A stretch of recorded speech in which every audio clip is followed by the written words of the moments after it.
comprends pas pourquoi faut-il autant de couches pour déplacer un simple bout de courriel. Pourriez-vous m'expliquer ce qu'il y a dans ces différentes couches? Difficile de vous expliquer le rôle de chaque couche dans le détail, car chaque couche comporte une multitude de protocoles et de normes. Mais je peux vous dire qu'on peut diviser ces 7 couches en 2 parties. Pour vous expliquer cela, prenons l'exemple de l'ordinateur de Max et de notre serveur de courriel. Les couches basses sont nécessaires à l'acheminement des informations entre 2 extrémités. Ici, de bout en bout, entre le logiciel client de courriel chez Max et le logiciel serveur de courriel. Les couches hautes, quant à elles, sont responsables du traitement de l'information à transmettre, indépendamment de son acheminement.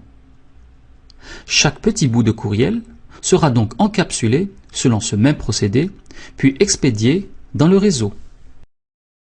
Rassurez-moi, je suppose que le client et le serveur arrivent à communiquer et bien se comprendre.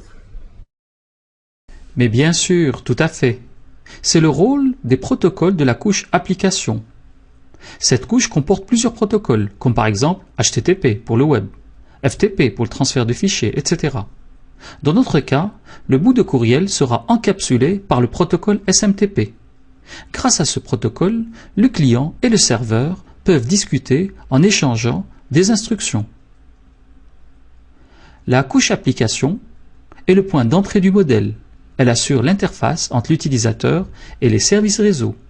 SMTP est un exemple de protocole de la couche application.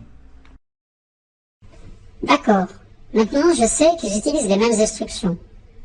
Mais est-ce qu'on est sûr que le mot, par exemple EHLO, dans cet exemple, ne va pas traduire en autre chose, quelque chose d'incompréhensible?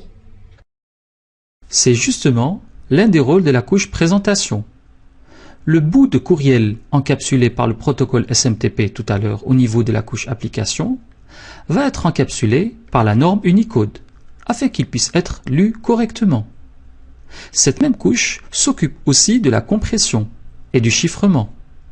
Mais dans nos systèmes informatiques, ces 2 fonctionnalités ne sont pas utilisées.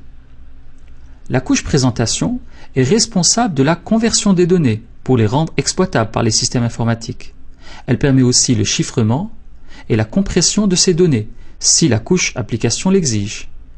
Unicode est un exemple de norme d'encodage des caractères appartenant à la couche présentation.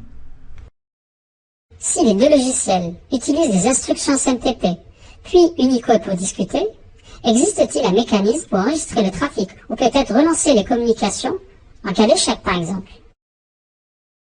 C'est justement la couche session qui gère la synchronisation des échanges entre les applications et le suivi de la discussion. Mais nous n'avons pas paramétré notre système pour suivre les échanges via une session. Cette couche n'est donc pas utilisée par notre système de courriel. Par contre, elle est utilisée partiellement par un autre protocole nommé NetBIOS.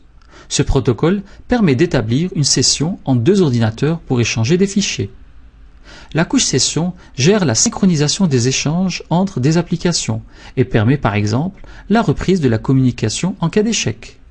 NetBIOS est un exemple de protocole implémenté partiellement dans la couche session.